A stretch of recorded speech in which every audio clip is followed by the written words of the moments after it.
Bom, a TAP faz hoje 80 anos e nasce finalmente, oficialmente, um projeto que começou a ser gestado em 2016.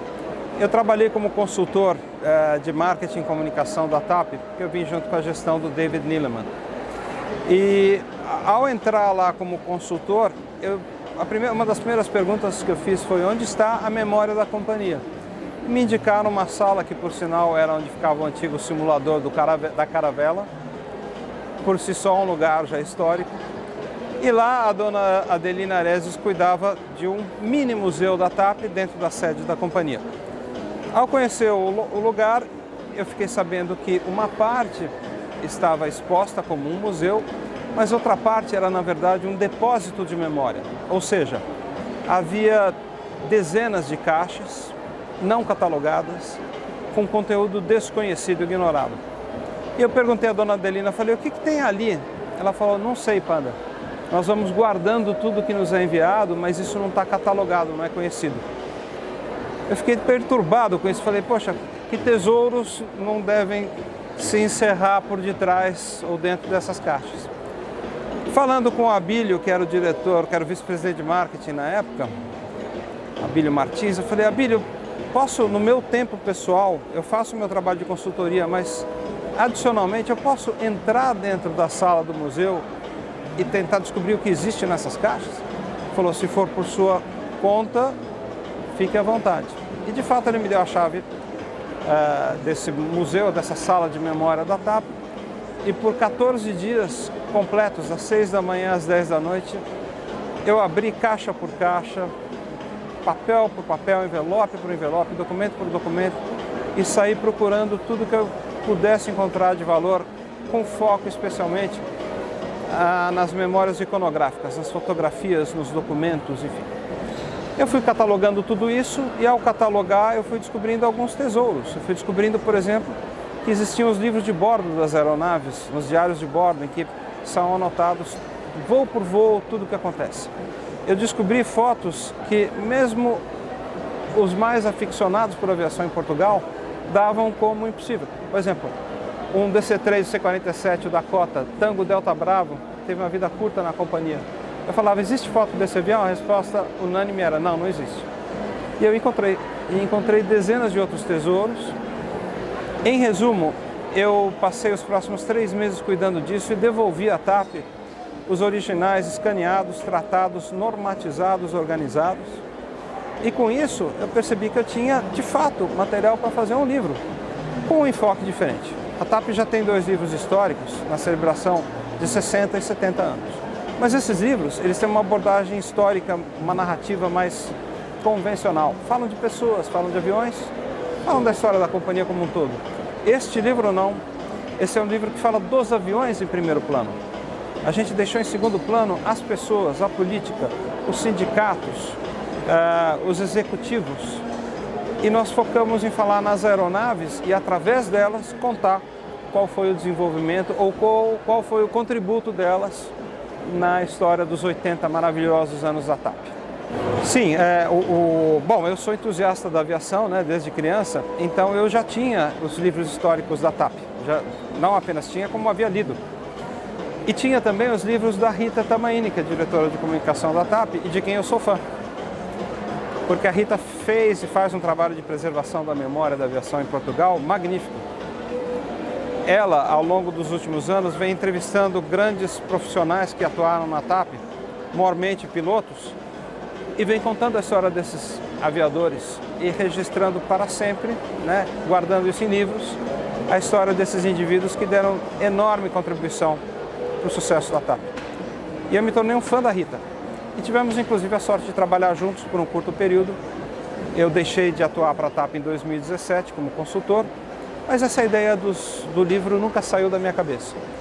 Ano passado, né, um amigo meu foi me visitar no Brasil e esse amigo que está aqui na minha frente falou: Panda, ano que vem são 80 anos, vamos fazer o livro?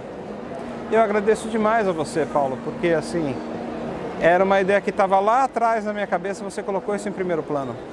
Falei: meu Deus, vai dar um ano agora, falta menos de um ano. Em julho do ano passado eu procurei a Rita, expus a ideia de fazer o livro dos 80 anos e a Rita me respondeu assim: genial, vamos fazer desde que eu seja coautora. Então a Rita, para usar uma expressão da aviação, ela embarcou no projeto na primeira hora, foi a mãe desse projeto, porque claro, existe sempre um trabalho interno de aprovação, de definição de prioridades, né?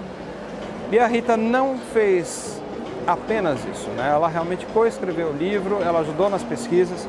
A Rita tem uma história de vida muito impressionante, muito ligada à TAP, de uma maneira muito marcante, né? Quem lê o livro sabe disso, quem conhece a Rita sabe disso. Então, para ela, era também um pouco a história dela, porque a história pessoal dela se confunde com a história da TAP. Então, é um projeto carregado de emoção desde a sua concepção inicial.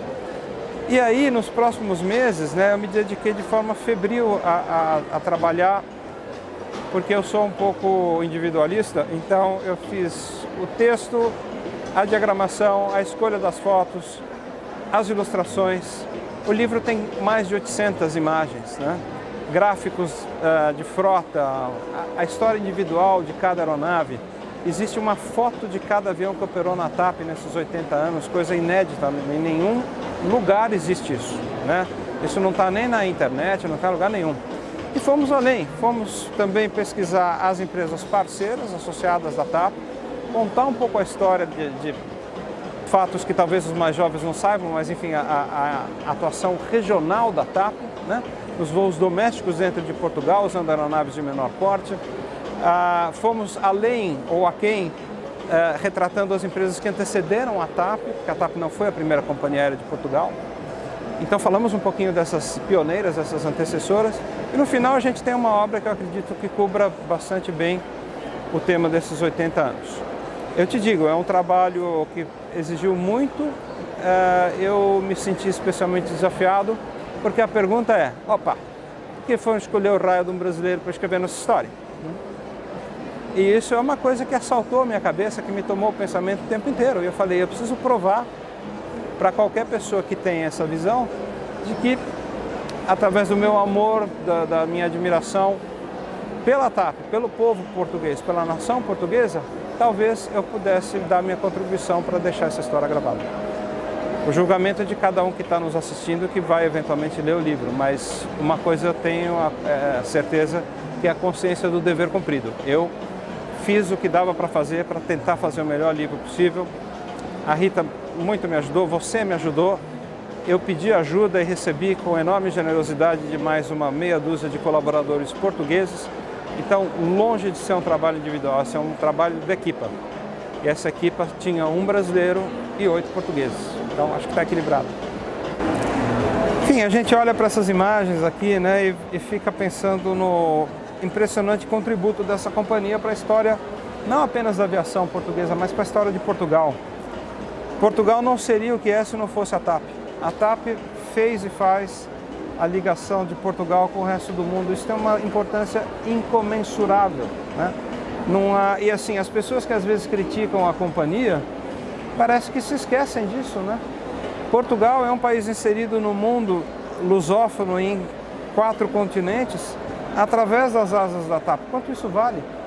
As pessoas têm a tendência de pensar em quanto isso custa. E raramente elas param para pensar em quanto isso vale, né? Ou seja, o valor da TAP e de seus colaboradores para o sucesso, para a projeção de Portugal no mundo é incomensurável. E além disso, a TAP é uma excelente companhia. Fala uma pessoa que já voa em 220 empresas aéreas, né? E a TAP é uma das minhas preferidas, assim, é sempre um grande serviço, você é muito bem tratado em voo, em solo. Então, o português tem que se orgulhar dessa companhia aérea. Eu me orgulho, como brasileiro nato, eu me orgulho de imaginar que, tirando Portugal, o maior mercado atendido pela TAP no mundo é o mercado brasileiro, né? Fruto da visão do Fernando Pinto e da sua administração, que entenderam que existia a possibilidade de crescer e substituir o papel que outrora havia sido da Panera e da Varig. Então a TAP soube ocupar esse lugar, é a maior transportadora europeia unindo a América do Sul à Europa, e isso tem um valor extraordinário. E nos últimos anos, com a administração Neeleman, começou um grande desenvolvimento de rotas e destinos para a América do Norte, ou seja, distribuindo 3 eixos fundamentais de receita para a companhia.